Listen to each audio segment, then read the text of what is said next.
Hello and welcome. सर्वांचं स्वागत आहे पराग सर मॅथ्स क्लासमध्ये. तर जेई मेन्सच्या PYQ सिरीजमध्ये रिसेंटली झालेल्या 28 जानेवारीची PYQ आपण सॉल्व करतोय. आतापर्यंत आपण 11 क्वेश्चन सॉल्व केलेले आहेत. आजचा क्वेश्चन आहे क्वेश्चन नंबर 12. आधी क्वेश्चन वाचून घेऊया आणि समजून घेऊया. क्वेश्चन खूप सिंपल आहे. बरं, फक्त बेसिक कॉम्प्लेक्स नंबरची अंडरस्टँडिंग म्हणजे बेसिकली पॉवर ऑफ आयोटा, कारण की आयचा पॉवर दिलेला आहे इथे, आणि प्रोबॅबिलिटी हा शब्द कसं काढतो आपण ते माहीत असलं पाहिजे. क्या म्हटलं की K1 and K2 be two randomly selected natural numbers.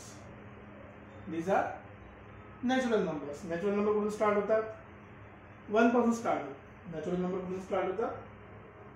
1 पासून स्टार्ट होतात, बरोबर? So these are two randomly selected natural numbers. Then the probability that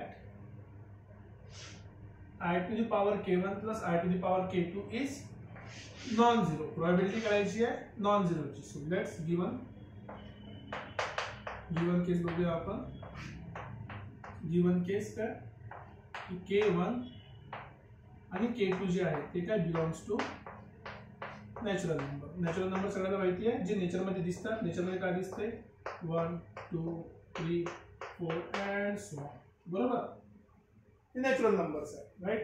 आणि आपल्याला पाहिजे I to the power K1 K1 plus I to the power K2 should be not equal to 0. आता बघा, I चे power तुम्हाला माहिती असेल, मी एकदा देऊन दाखवतो. बघा, I चा पॉवर जर समजा नॅचरल नंबरची गोष्ट करू, 1 लिहिला तर आन्सर असते I चा पॉवर समजा 2 केला तो झाला -1. I चा पॉवर जर 3 केला आपण तर तो झाला -I चा पॉवर जर आपण 4 केला तो झाला, ठीक आहे, +1. आणि परत जेव्हा तुम्ही स्टार्ट करता तर बेसिकली परत व्हॅल्यू रिपीट होते. I टू द पॉवर 5 घेतलं की परत I टू द पॉवर 6 घेतला की -1 अँड सो ऑन, ठीक आहे. हे कंटिन्यू चालते. ओके, आता बघा आपल्याला काय पाहिजे? I चा पॉवर नॅचरल नंबर घ्यायचा म्हणजे आपल्याला बेसिकली किती नंबर चेक करायचे आहे? 1 2 3 4. का बरं? कारण की समजा K ची व्हॅल्यू K1 पकडा किंवा K2 हा जर 4चा मल्टिपल असेल काहीतरी तर काहीतरी रिमाइंडर राहणार. प्रत्येक 4 नंतर व्हॅल्यू काय होणार आहे? रिपीट होणार आहे.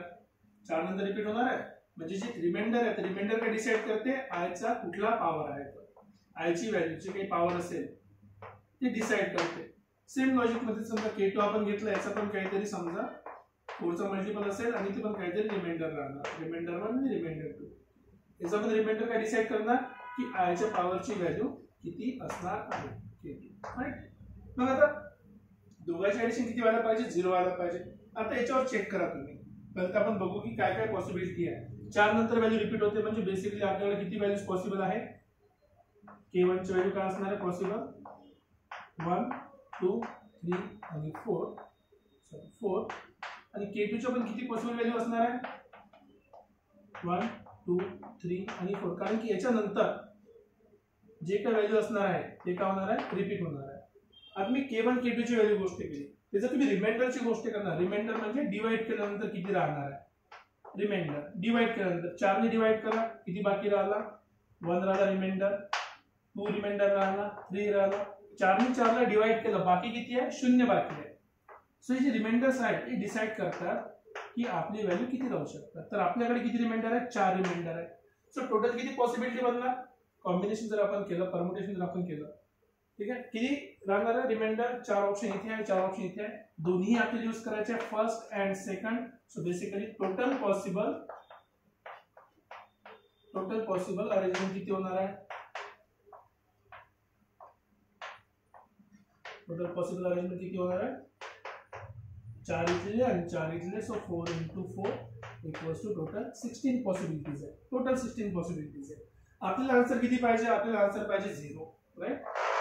आपल्याला पाहिजे 0. 0 साठी कंडिशन काय? एक तर प्लस आहे किंवा मायनस आहे असायला पाहिजे. प्लस आहे किंवा मायनस आहे.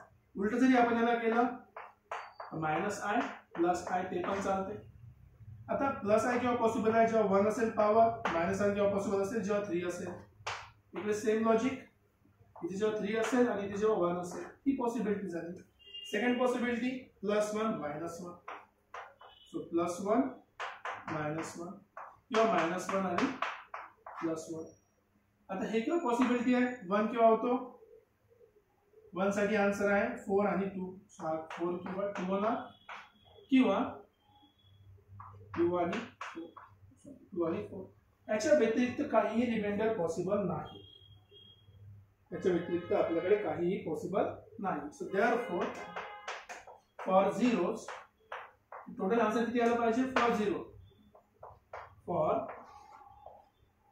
I to the power k1 plus I to the power k2 equal to 0. 0 साठी काढतो आपण. For zeros there are 4 possibility. There are 4 possibility. आता बघा आपल्याला काय पाहिजे? Non zero. टोटल 16 आहे आपल्यामध्ये. 16 पैकी 4 काय ज्याचे 0 होतात. 16 मध्ये 4 काय जे 0 होतात. तर बाकीचे काय असणार? Non zero. So therefore non zeros. Therefore non-zero possibility. Non-zero possibility किती होणार आहे? टोटल 16 होते. 16तून 4 गेले किती राहिले? टोटल 12 राहिले. So therefore probability of non-zero probability काढतो आपण. Probability म्हणजे फेवरेबल अपॉन टोटल. फेवरेबल आहे 12, टोटल आहे आपले 16. सिम्प्लिफाय करा. 4 ने सिम्प्लिफाय केलं तर 3/4. 3/4 आपल्याकडे ऑप्शन आहे. ऑप्शन नंबर 2 हे आपला करेक्ट आन्सर आहे. राइट. सिंपल सा क्वेश्चन आहे, सिंपल सा कन्सेप्ट आहे. इझिली तुम्ही याला सॉल्व करू शकता. राइट. आणखी तुम्ही प्रोबॅबिलिटीचा दुसरा पण टेक्निक यूज करू शकता की 1 मायनस प्रोबॅबिलिटी ऑफ 0 जर आपण केलं तरी आन्सर येईल. सो 1 मायनस 4/16 करा तरी आन्सर किती होणार आहे? 12/16 इक्वल्स टू 3/4. दोन पैकी कुठली मेथड यूज केली तरी चालते. हा जास्त सिंपल अप्रोच आहे. हा थोडा लॉजिकल टाइप जर तुम्ही यूज केला तर अशा प्रकारे हा क्वेश्चन आपण इझिली सॉल्व करू शकतो. राइट.